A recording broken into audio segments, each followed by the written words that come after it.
समझ नहीं आ रहा अपने सैलरी इंक्रीमेंट का क्या करूं। बेटा इतना क्या सोच रहा है?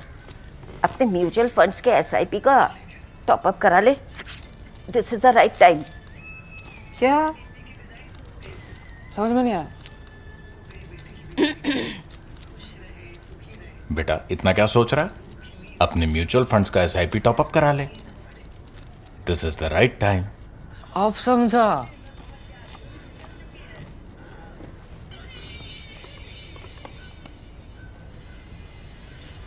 Mutual fund investments are subject to market risks.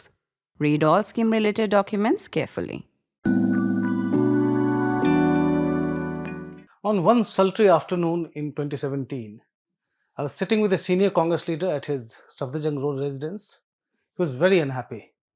The Congress was going down the hill, but the party leadership looked clueless and indifferent. And I quote him here: "They don't know the BJP. It's like a tick. It enters your vein here," he pointed to his ankle, "and before you realize, it reaches here into your head." That was that Congress leader. In 2020, he joined the BJP. Mamata Banerjee could not agree more as her Trinamool Congress melts down. She may recall the time when she had joined hands with the BJP in the 1998 Lok Sabha elections. Those were the days when Atal Bihari Vajpayee was desperately seeking to end the BJP's political untouchability. Both gained from the alliance. Banerjee's newly floated Trinamool Congress ended up with 7 Lok Sabha seats, while the BJP got its first ever member from Bengal in the House of the People, the Lok Sabha. That was Tapan Sikder from Damdam. The BJP's tally went up to 2 in the 1999 Lok Sabha elections. The same year, the BJP also got its first MLA in Bengal in a bypoll. That was Badal Bhattacharya from Ashoknagar. The rest is history, as they say. Vajpayee was soon to have first-hand experience of Banerjee's mercurial politics. She left the NDA in 2001 over the Tehalka expose and went with the Congress in the assembly elections that year. She returned to the NDA ahead of the 2004 Lok Sabha elections, only to leave it again after the 2006 assembly elections. That was the final parting. Their alliance had failed to click in the last 3 elections, 2 to the assembly and 1 to parliament. For her, the BJP's political utility in her fight against the left was over. Today, she might rue the fact that she gave the BJP legitimacy and credibility as a political force in West Bengal. Former Odisha Chief Minister Naveen Patnaik might have similar feelings. A Delhi-based socialite, he was known as someone who loved his Dunhill cigarettes and famous grouse whiskey when his father Biju Patnaik passed away in 97. The BJP had little presence in Odisha. Naveen needed a mentor and guide to deal with his late father's wily colleagues in the Janata Dal. Vajpayee and Pramod Mahajan promptly held his hand and helped him form and gain control of the Biju Janata Dal. Both sides benefited from this alliance. The BJP got its first MP, as many as 7 in fact, from Odisha in the 98 Lok Sabha elections. Together, they brought down the Congress government 2 years later. The BJP remained a junior partner, of course.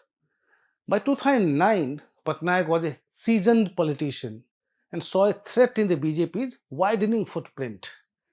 He broke ties with the party ahead of the 2009 elections, leaving it tottering for the next decade. Let's look at former Bihar Chief Minister Nitish Kumar.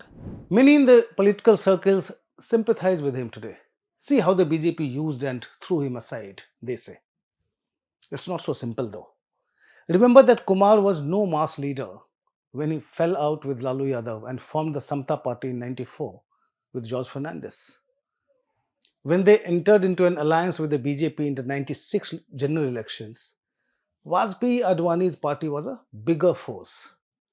Yet, the duo let Kumar grow into a bigger brother in the alliance and used the BJP at his whim and political convenience. For someone who had cancelled a dinner in Patna to snub the then Gujarat Chief Minister in 2010, Kumar tested Prime Minister Narendra Modi's patience even when the latter was at the height of his popularity. One can always argue that it was because Bihar's so-called Paltu Ram kept the BJP insecure and guarded. What's common between Patnaik, Kumar and Banerjee? One, they used Vajpayee Advani's BJP to grow into big-time politicians. Two, they helped the BJP shed its political untouchability and expand its footprint in different states. Three, the relationship was transactional, especially for these regional satraps who thought the BJP was to be used and dumped at will. When Bal Thackeray had fielded two Shiv Sena leaders on the BJP symbol in the 1984 elections, a precursor to their former alliance in subsequent elections, little did Thackeray know that he was laying the ground for the Sena to play a second fiddle to the BJP in the Devan Fadnavis government 30 years later. In 2019, his son Uddhav Thackeray parted ways with the BJP and eventually lost his party to Eknath Shinde. There are examples galore. There was a time when regional parties found in the BJP a convenient ally in their fight against then dominant Congress or the left in Bengal for that matter. What has happened to Banerjee, Patnaik, Kumar, Thackeray and many others today is that they did not factor in the fact that Modi-Shah's BJP is different. And that's probably the first lesson the BJP's allies today must learn. That they don't use Modi-Shah's BJP. It's the other way around. Rashtriya Lok Morcha chief Upendra Kushwaha is the latest example. In 2013, months before Nitish Kumar quit the NDA, Kushwaha was smart enough to quit the Janata Dal United (JDU) and float his own outfit, Rashtriya Lok Samta Party. He later joined the NDA and reaped rich dividends, with his party winning all three seats contested in the 2014 Lok Sabha elections. He was rewarded with a ministry at the center. Kushwaha obviously got the wrong idea about his and his party's popularity as he quit the Modi government and the NDA ahead of the 2019 Lok Sabha elections. He got the reality check in the 2019 parliamentary and 2020 assembly elections. By 2023, he was back in the NDA fold with his new party, RLM, Rashtriya Lok Morcha. As it is, the BJP has refused to field Kushwaha's son, Deepak, in the Legislative Council election, which has made his stay in the Samrat Chaudhary-led government untenable beyond a point. That's because Kushwaha refused to merge his party with the BJP. The BJP did nominate Upendra Kushwaha to the Rajya Sabha in 2024, but it now needs him to merge his party. Why would the BJP need another Kushwaha face when the chief minister is also a Kushwaha? The RLM chief refuses to accept the reality so far, but he has few options. The BJP holds all the cards today. If he wants to quit the NDA and resign from the Rajya Sabha to protest against his son's impending exclusion from the Bihar cabinet, the BJP would not call up to pacify him. It's his choice. To understand Modi-Shah's alliance politics, let's look at another example. Months before the 2021 assembly elections in Assam, the BJP's coalition partner in the state, the Bodoland People's Front, BPF, emerged as the single largest party in the Bodoland Territorial Council election in 2020. The BJP instead went with the UPPL, United People's Party Liberal, the second largest, to form the government in the Bodoland Territorial Region, BTR. The National Party could not obviously live with the BPF's domination in that area. A miffed BPF went with the Congress-led opposition alliance in the 2021 assembly elections, but ended up on the opposition benches. In September 2025, the BPF swept the BTC election, defeating the BJP-UPPL alliance. How did the BJP respond?